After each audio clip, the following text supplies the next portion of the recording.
Subscribe करिए हमारे channel Target UP TET CTET को और बेल आइकन को दबाइए। हेलो फ्रेंड्स, मैं रेनू स्वागत करती हूँ आप सभी भावी अध्यापक एवं अध्यापिकाओं का आपके अपने channel Target UP TET CTET में। दोस्तों, आज की इस वीडियो में हम आपके यूपी टेट के बाल विकास विषय के अंतर्गत मोस्ट इम्पोर्टेंट 30 क्वेश्चंस को पढ़ने वाले हैं। आप लोग को पता है कि लगातार 120 क्वेश्चन आप लोगों ने पढ़ लिया है इस तरीके से, और हर एक वीडियो में मैं 30 क्वेश्चन लेकर के आती हूँ जो आपके एग्जाम के लिए, आपके UP TET, super TET, C TET सबके लिए बहुत ही महत्वपूर्ण है।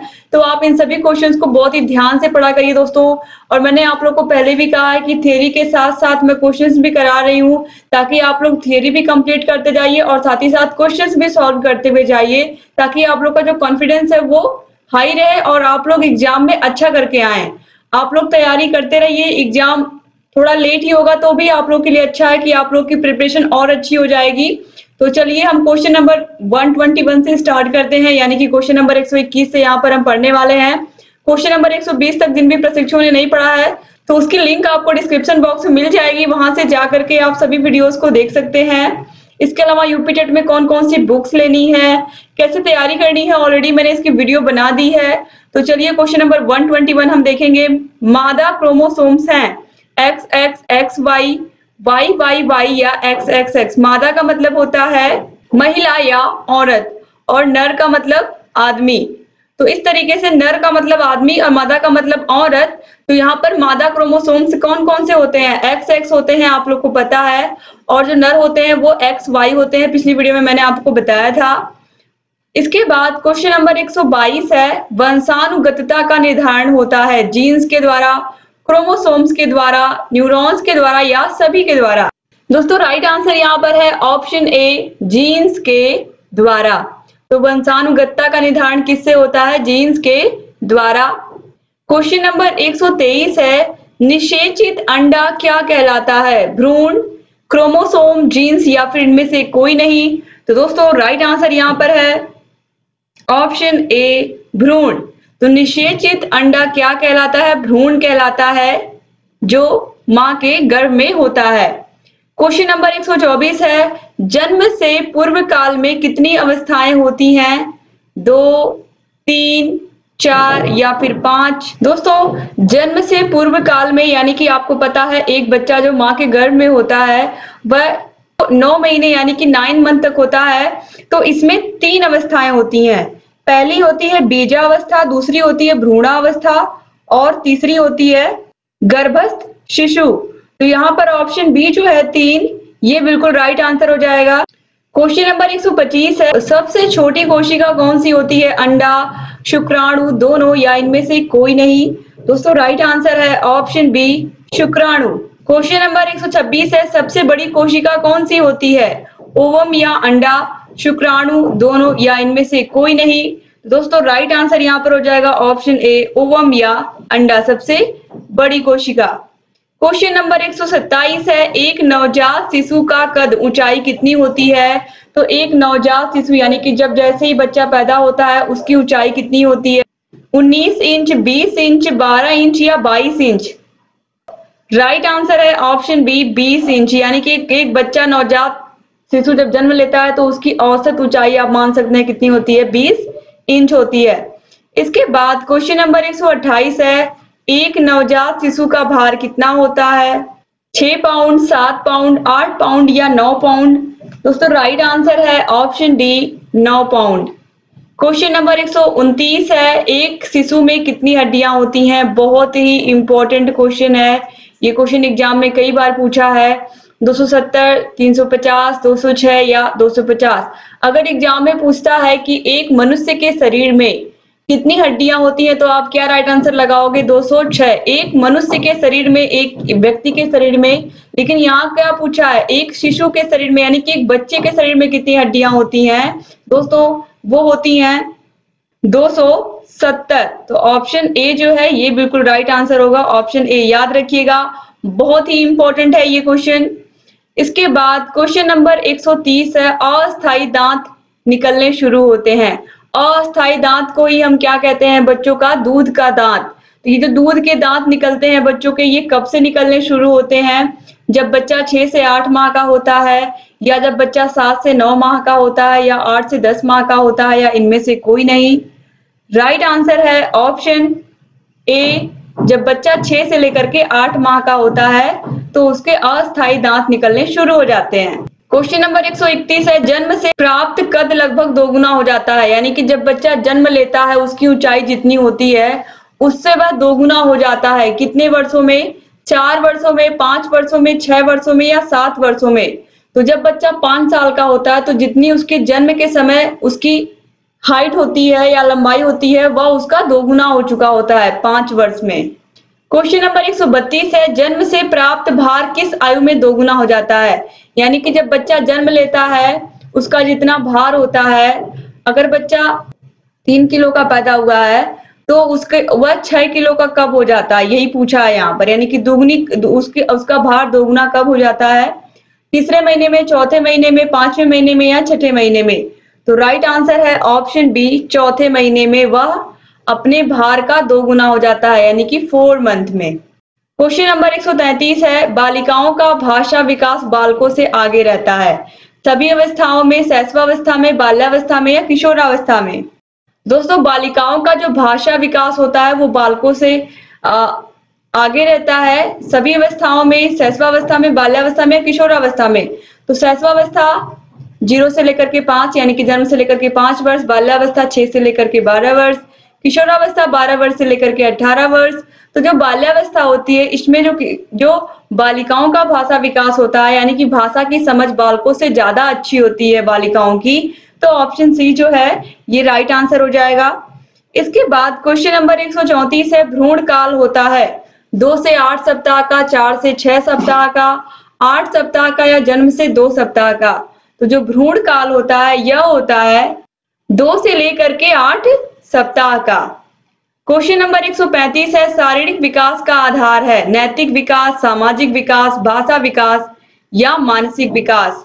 तो दोस्तों यहाँ पर राइट आंसर हो जाएगा ऑप्शन डी, मानसिक विकास। क्योंकि केवल बच्चे का शारीरिक विकास होना महत्वपूर्ण नहीं है, उसका मानसिक विकास होना भी बहुत ज्यादा महत्वपूर्ण है। क्योंकि मानसिक विकास ही सबसे ज्यादा महत्वपूर्ण है, क्योंकि जब व्यक्ति का मानसिक विकास होता है उसकी सोचने समझने की क्षमता अधिक होती है, तो यह ज्यादा मायने रखता है। किसी व्यक्ति का कद ज्यादा मायने नहीं रखता बल्कि उसका पद मायने रखता है।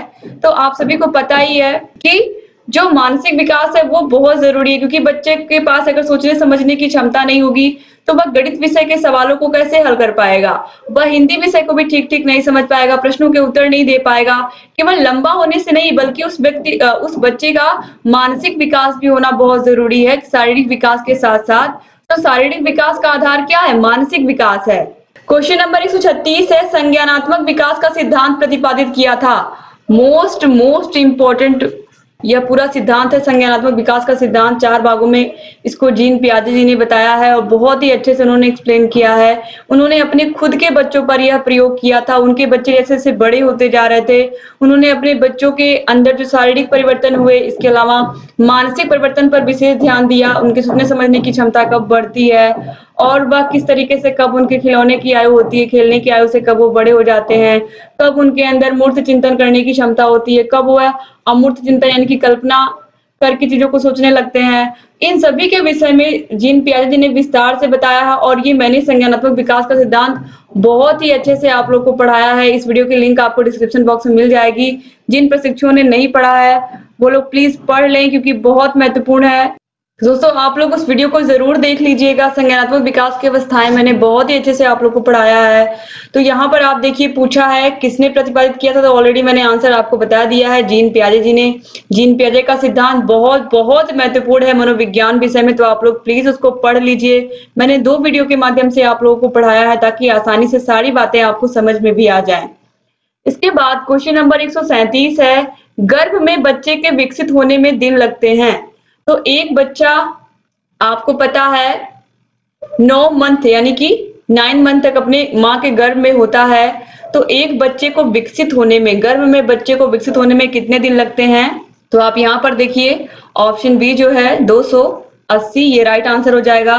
क्योंकि वैसे भी आप देखिए एक महीने में कितने दिन होते हैं, एवरेज 30 ही आप मानते हो, तो 30 मानते हैं तो 9 महीने में 9 से गुणा कर देंगे यहाँ पर हम, तो कितना आ जाएगा ये आ जाएगा 270। तो यहाँ पर आप देखिए 270 के आसपास कौन है, 280 है। तो इस तरीके से अगर आपको नहीं भी याद है तो भी आप इस तरीके से आप एक खाका बना सकते हो, आपको आसानी से याद आ जाएगा कि इस तरीके से एक बच्चे को गर्भ में विकसित होने में कितना समय लगता है, 270 या 280 दिन। 280 आप याद रखिएगा कि यहाँ पर जो आंसर दिया है इसको याद रखिएगा। इसके बाद क्वेश्चन नंबर 138 है, निम्नलिखित में से किसके द्वारा लड़का या लड़की होना निर्धारित होता है। तो आपको अभी मैंने बताया था कि जो मादा के शुक्राणु होते हैं यानी कि औरत के वो XX होते हैं और जो आदमी के या नर के होते हैं वो XY होते हैं। तो यहाँ पर देखिए किसके द्वारा लड़का या लड़की होना निर्धारित होता है, यानी कि लड़का होगा या लड़की, तो यह टोटली डिपेंड करता है नर के ऊपर यानी कि आदमी के ऊपर। और यहाँ पर याद रखिएगा आप लोग यही पूछा तो नर यानी कि आदमी, तो नर शुक्राणु द्वारा यह डिसाइड होता है लड़की होना या लड़का होना। इसके बाद क्वेश्चन नंबर 139 है, नया कोषाणु कितने घंटे में एक निषेचित कोषाणु से बढ़कर 32 कोषाणु हो जाते हैं। तो 24 घंटे में, 48 घंटे में, 72 घंटे में या 96 घंटे में। तो दोस्तों यहाँ पर राइट आंसर हो जाएगा ऑप्शन बी, 48 घंटे में। इसके बाद क्वेश्चन नंबर 140 है, अक्षरों को पहचानने का काम बच्चे किस उम्र की आयु पर करने लग जाते हैं। अक्षरों को कब वह पहचानने लगते हैं, 3 वर्ष, 4 वर्ष, 5 वर्ष या 6 वर्ष में। तो राइट आंसर हो जाएगा ऑप्शन ए, 3 वर्ष में वह अक्षरों को पहचानना शुरू कर देते हैं। लेकिन अगर यहाँ पर एग्जाम में क्वेश्चन पूछता है कि बच्चों को कब विद्यालय भेजना चाहिए, तो 5 वर्ष के बाद, 5 वर्ष के बाद। और आपको पता है कि प्राइमरी में एडमिशन हम तभी लेते हैं जब बच्चा 6 वर्ष का होता है। 6 वर्ष के बालक का ही एडमिशन हमें लेना होता है कक्षा 1 में, तो याद रखिएगा आप लोग। इसीलिए जो बाल्यावस्था होती है 6 से लेकर के 12 वर्ष तक की अवस्था, इसे हम क्या कहते हैं, इसे हम स्कूल जाने की अवस्था भी कहते हैं। क्वेश्चन नंबर 141 है, भाषा इसमें किसका उपकरण है, संपर्क का, प्रेम का, झगड़े का या शिक्षा का। तो भाषा, जैसे कि मैं आपसे बात कर रही हूँ हिंदी भाषा में, तो मैं आप लोगों से क्या कर रही हूँ, संपर्क स्थापित कर रही हूँ ना। आपको भी वो भाषा आ रही है, मुझे भी वो भाषा आ रही है, तो हम दोनों एक दूसरे की बात को समझ पा रहे हैं। तो ये क्या है, ये संपर्क का माध्यम है एक तरीके से, ठीक है। संचार का माध्यम भी आप कह सकते हैं, संपर्क का माध्यम आप कह सकते हैं। जब हमें भाषा आएगी तभी तो प्रेम आएगा, झगड़ा आएगा, शिक्षा भी तभी आएगी जब हमें भाषा आएगी। तो इस तरीके से ये तीनों तो तभी आएंगे जब हम किसी से संपर्क कर पाएंगे, यानी कि किसी से अपनी बातों को कह पाएंगे, तभी ये सारी बातें आएंगी ना, प्रेम, झगड़ा, शिक्षा। तो इस तरीके से ऑप्शन ए जो है संपर्क का माध्यम है, क्या, भाषा। इसीलिए किसी भी देश में हम जाते हैं, अगर हमें उसकी भाषा आ रही है तो आसानी से हम एक दूसरे से बात कर सकते हैं, संपर्क स्थापित कर सकते हैं। लेकिन अगर हमें भाषा ही नहीं आ रही है तो हम किसी से संपर्क कैसे स्थापित करेंगे। इसके बाद क्वेश्चन नंबर 142 है, बच्चे का पहला शब्द जिसका अर्थ उसे कुछ समझ में आता हो कितने माह के बीच बोला जाता है। 6 से 10 माह, 10 से 18 माह, 18 से 24 माह या 24 से 30 माह। तो राइट आंसर है 10 से लेकर के 18 माह। यानी कि बच्चा जिस शब्द का अर्थ उसे समझ में आता है उसे वह कब बोल पाता है, अपनी भाषा में वह कब उसे बोल पाता है या अपने मुख से कब उन वर्ड्स को या उन शब्दों को बोल पाता है। तो 10 से 18 माह की अवस्था में। क्वेश्चन नंबर 143 है, दूध के दांत कितने होते हैं, 10, 20, 24 या 32। तो जो दूध के दांत होते हैं ये टोटल होते हैं 20 यानी कि 20, और मनुष्य के शरीर में कितने दांत होते हैं, 32। तो याद रखिएगा दूध के दांतों की संख्या 20 ही होती है, केवल 32 नहीं होती है। क्वेश्चन नंबर 144 है, हड्डियों का विकास किस उम्र तक होता है, 12 वर्ष तक, 16 वर्ष तक, 20 वर्ष तक या 24 वर्ष तक। तो राइट आंसर है 16 वर्ष तक। इसके बाद क्वेश्चन नंबर 145 है, बालक के समाजीकरण में निम्नांकित कारक भी सहायक होते हैं, सहानुभूति, संसूचन यानी कि सजेशन, तदात्मीकरण यानी कि आइडेंटिफिकेशन या उपरोक्त सभी। तो बालक जब स्कूल में आता है तो सहानुभूति की उसे जरूर आवश्यकता होती है। नया नया बच्चा स्कूल में आता है, उसे कुछ पता नहीं होता है, तो सिंपैथी टीचर को दिखानी होती है। संसूचन यानी कि सजेशन, बच्चा सजेशन भी लेता है जहां पर वह फंसता है, जो चीजें उसे नहीं समझ में आती हैं। इसके अलावा आइडेंटिफिकेशन यानी कि उसे चीजों को अलग अलग करने भी आता है जब वह सामाजिकरण की प्रक्रिया को सीखता है। उसे ये समझ में आता है कि कौन उसके क्लास में, किसका नाम मीना है, किसका नाम गीता है, कौन क्लास में सबसे पहले चीजों को बता देता है टीचर के पूछते ही। ये सब बातें बच्चा समझने लगता है, यानी कि वह अलग अलग इंडिविजुअल बच्चों को पहचानने लगता है अलग अलग नामों से। तो इस तरीके से उपरोक्त सभी ऑप्शन डी जो है ये राइट आंसर हो जाएगा। इसके बाद क्वेश्चन नंबर 146 है, बालक के समाजीकरण के विद्यालय का यह पक्ष विशेष प्रभावी होता है। खेल कूद की व्यवस्था, अनुकूल पर्यावरण, शाला भवन या शाला उपकरण। यहाँ पर कहा गया है कि बालक के समाजीकरण में विद्यालय का यह पक्ष बहुत महत्वपूर्ण भूमिका निभाता है। कौन सा पक्ष? क्या खेल का मैदान या खेल की सुविधा, अनुकूल पर्यावरण, शाला भवन या शाला उपकरण। अनुकूल पर्यावरण यानी कि जो विद्यालय का पर्यावरण है यह सबसे अधिक प्रभाव डालता है एक बच्चे के ऊपर। स्कूल ऐसा होना चाहिए जहां पर आपको पता है हमारे देश में अलग अलग जाति, अलग अलग भाषा के लोग रहते हैं। तो स्कूल में जब बच्चे जाएं सब एक समान हो, वहां पर किसी से कोई भेदभाव नहीं होना चाहिए और सभी बच्चों को समान रूप से शिक्षा दी जानी चाहिए। जब इस तरीके का वहां पर इन्वायरमेंट रहेगा तो बच्चों के ऊपर भी वही चीजें असर डालेंगी और बच्चे भी आगे चल करके ये जो भेदभाव वाली चीजें हैं, नकारात्मकता है समाज में, इसको डेफिनेटली वो खत्म करेंगे। तो अनुकूल पर्यावरण का होना बहुत महत्वपूर्ण है एक स्कूल में। इसके बाद क्वेश्चन नंबर 147 है, विद्यालय बच्चों को अपने परिवार, जाति, आस पड़ोस से अर्जित किस दुष्प्रवृत्ति को दूर कर उसका समाजीकरण करते हैं। संकीर्णता, अंधविश्वास, कुरीतियां, उपरोक्त सभी। संकीर्णता की बात यानी कि संकीर्ण मानसिकता, यहाँ पर इसको कहने का यहाँ पर तात्पर्य है कि अलग अलग तरीके की बनी से ये काम लड़के कर सकते हैं, ये काम लड़कियां कर सकती हैं, इस तरीके की चीजें जो संकीर्ण मानसिकता होती है कुछ लोगों की। अंधविश्वास बहुत ज्यादा है, आपको पता ही है, इसके विषय में बताने की जरूरत नहीं है। और इसके अलावा कुरीतियां भी हैं और बहुत सारी कुरीतियां तो खत्म भी हो चुकी हैं लेकिन अभी भी कुछ ना कुछ समाज में है। तो कहीं ना कहीं अगर देखा जाए तो विद्यालय बच्चों को अपने परिवार, जाति, आस पड़ोस से अर्जित इन सभी दुष्प्रवृत्तियों को क्या करना चाहिए, एक विद्यालय को कोशिश करनी चाहिए, एक टीचर्स को, वहां पर जो भी टीचर्स हैं उन सभी को ये कोशिश करनी चाहिए कि ये सभी कुरीतियां क्या हो, समाज से दूर हो, बच्चों को इस तरीके से शिक्षा दी जाए स्कूलों में। तो चाहे संकीर्णता हो, चाहे अंधविश्वास हो, चाहे कुरीतियां हो, इसीलिए ऑप्शन डी जो है ये बिल्कुल राइट आंसर हो जाएगा। क्वेश्चन नंबर 148 है, बच्चे के समाजीकरण में अध्यापक की भूमिका यह होनी चाहिए। उसे बालक के अनुचित व्यवहार को नहीं रोकना चाहिए, उसे बच्चों के साथ भेदभाव रहित व्यवहार करना चाहिए, उसे बच्चों की जाति, धर्म आदि की आलोचना नहीं करनी चाहिए, या उपरोक्त बी और सी। तो दोस्तों यहाँ पर आप देखिए, पहली बात तो यहाँ पर जो ऑप्शन ए लिखा है कि उसे बालक के अनुचित व्यवहार को नहीं रोकना चाहिए। अगर कोई बालक अनुचित व्यवहार कर रहा है, गलत व्यवहार कर रहा है, तो उसे उसी समय रोकना बहुत जरूरी होता है। तो पहली बात तो ये ऑप्शन तो नहीं होगा। इसके अलावा उसे बच्चों के साथ भेदभाव रहित, ये एक टीचर का कर्तव्य है कि सभी बच्चों को समान रूप से शिक्षा दे और बिना किसी भेदभाव के दे। और यहाँ पर किसी भी बच्चे की जाति, धर्म आदि की आलोचना बिल्कुल नहीं करना है। मैंने आपको बता दिया है कि एज ए टीचर आप सभी लोग शिक्षक बनने जा रहे हो तो आपको ये बात पता होनी है, अच्छे से आप लोग को अच्छे से ये बात पता होनी चाहिए कि बिना किसी भेदभाव के, बिना जाति, धर्म, इन सभी चीजों के, हमें सिर्फ और सिर्फ हमारा वहां पर सिर्फ एक ही धर्म है, वह है शिक्षा। हमें बच्चों को अच्छे से अच्छी शिक्षा देनी है। कोई बच्चा किस जाति से, किस धर्म से आता है, इससे हमें कोई लेना देना नहीं है। हमारा और उन बच्चों का सिर्फ और सिर्फ गुरु और शिष्य का संबंध है। हमारे पास जो भी ज्ञान है हमें उन बच्चों को देना है, उन्हें अच्छे से पढ़ाना है, बस हमारा यही कर्तव्य है। और इसके अलावा और कोई चीज मायने नहीं रखती है, जाति, धर्म, ये सभी चीजें कोई मायने नहीं रखती। केवल एक ही धर्म है, वो है मानवता। और वहां पर स्कूल में हमें मानवता और शिक्षा, इसको लेकर के चलना है हमें। तो ऑप्शन डी जो है उपरोक्त बी और सी ये राइट आंसर हो जाएगा।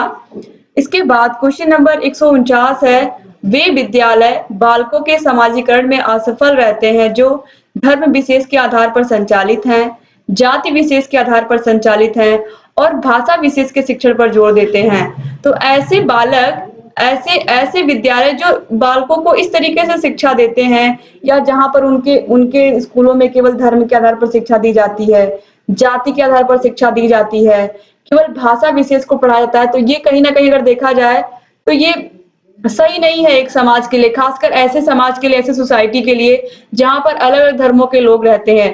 केवल एक विशेष धर्म को बढ़ावा देना या केवल एक विशेष धर्म की शिक्षा देना या केवल एक भाषा को पढ़ाना, ये पूरी तरीके से गलत है। तो यहाँ पर ऐसे ऐसे जो विद्यालय होते हैं वो सामाजिकरण में बिल्कुल असफल होते हैं, क्योंकि यहाँ से जो बच्चे पढ़ करके निकलते हैं उन्हें लगता है सिर्फ हमारा धर्म ही श्रेष्ठ है, हमारी जाति ही श्रेष्ठ है और हमारी भाषा ही श्रेष्ठ है, और बाकी लोगों को वह निम्न दृष्टि से देखता है।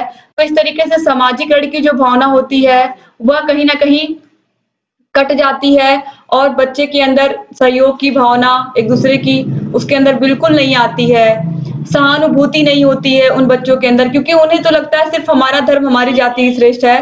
तो ये कहीं ना कहीं ऐसे विद्यालयों पर निश्चित रूप से प्रतिबंध होना चाहिए और ऐसे जहां पर भी इस तरीके की पढ़ाई हो उस पर कठोर कार्रवाई करनी चाहिए, क्योंकि ये गलत है। अगर एक अच्छा समाज बनाना है हमें तो इस तरीके की शिक्षा तो बिल्कुल नहीं देनी है। तो ऑप्शन डी जो है उपरोक्त सभी ये यहाँ पर राइट आंसर हो जाएगा। इसके बाद क्वेश्चन नंबर 150 है, परिवार में बालक का समाजीकरण बालक की किस प्रवृत्ति के कारण संभव है? अनुकरण, सहानुभूति, खेल या आत्मरक्षा? दोस्तों एक बालक है, वह अपने परिवार में जो भी काम करते हुए किसी को देखता है वह उन्हीं की तरह काम करता है। वो अगर अपनी माता को झाड़ू लगाते हुए देखेगा या घर का कोई काम करते हुए देखेगा तो वह भी सोचेगा लाओ हम भी झाड़ू लगाना सीखेंगे या हम भी इस तरीके से काम करना सीखेंगे। या परिवार में किसी को कोई काम करते हुए देख रहा है तो वह सोचेगा हम भी इस तरीके का काम करें। तो बच्चा कहाँ से सीखता है? अपने परिवार से। कैसे सीखता है? अनुकरण करके। वो जिस तरीके से कर रहे हैं उसी तरीके से वह भी उस काम को करना चाहता है। तो इस तरीके से अगर यहाँ पर देखा जाए तो ऑप्शन ए जो है अनुकरण, ये बिल्कुल राइट आंसर हो जाएगा। बच्चे देख करके ही, आपका अनुकरण करके ही सीखते हैं परिवार में। तो इस तरीके से यहाँ पर ये बातें मैंने आप लोगों को, यहाँ पर इतनी सारी बातें भी बताई मैंने और यहाँ पर सारे क्वेश्चंस भी सॉल्व हो गए आप लोग के क्वेश्चन नंबर 150 तक। उम्मीद करती हूँ कि ये वीडियो भी आप लोगों को अच्छी लगी होगी और ऐसे ही लगातार मैं वीडियोस लेकर के आती रहूंगी और आप लोगों की यूपी टेट की भी तैयारी मैं बहुत अच्छी करवाऊंगी दोस्तों, ताकि आप सभी लोग यूपी टेट के एग्जाम में भी बहुत अच्छा स्कोर गेन करें। तो यहाँ आई बटन पर क्लिक करके आपको यूपी टेट की सभी वीडियोस की लिंक मिल जाएगी। डिस्क्रिप्शन बॉक्स कमेंट बॉक्स में भी आपको सभी विषयों की लिंक मिल जाएगी। हर एक विषय को आप देखिए और अपनी तैयारी को बेहतर बनाइए। जहां कहीं भी कोई भी समस्या आए हमसे पूछते रहिए। अगर अभी तक आपने हमारे चैनल को सब्सक्राइब नहीं किया तो प्लीज सब्सक्राइब कर दीजिए, क्योंकि हमारा एक ही उद्देश्य है, आप में से हर एक बच्चा जल्द से जल्द शिक्षक बने और अपने सपने को साकार करे। और दोस्तों आप लोग को सिर्फ और सिर्फ यूपी टेट नहीं, सुपर टेट, सी टेट, जितने भी टेट होते हैं अदर स्टेट के, सबकी क्लासेस हम चलाएंगे अपने चैनल पर। और हमारी पूरी कोशिश है आप में से हर एक बच्चा उसको पूरी नॉलेज हो हर विषय की, क्योंकि यहाँ पर हम इस तरीके से आपको पढ़ाने वाले हैं कि आपका सारा कॉन्सेप्ट भी क्लियर हो जाएगा और सभी विषयों की तैयारी बेहतर से बेहतर हो पाएगी। तो बस आप चैनल से बने रहिए और इस वीडियो को अपने कॉलेज फ्रेंड्स को शेयर करना मत भूलिएगा और अपने अच्छे अच्छे प्यारे प्यारे कमेंट्स आप लोग जरूर किया करिए। आप लोग के कमेंट्स, आप लोग के लाइक हमारे लिए बहुत महत्वपूर्ण है, क्योंकि यही हमें इनकरेज करते हैं अगली वीडियो जल्द से जल्द बनाने के लिए। तो प्लीज वीडियो को लाइक कर दिए दोस्तों और वीडियो को शेयर भी जरूर कर दें। एक बार फिर से आप सभी भाई बहनों का बहुत बहुत शुक्रिया वीडियो को पूरा देखने के लिए। मिलते हैं नेक्स्ट वीडियो में, तब तक अपना ख्याल रखिएगा, अपने परिवार का ख्याल रखिएगा और घर पर सुरक्षित रहिएगा। जय हिंद दोस्तों।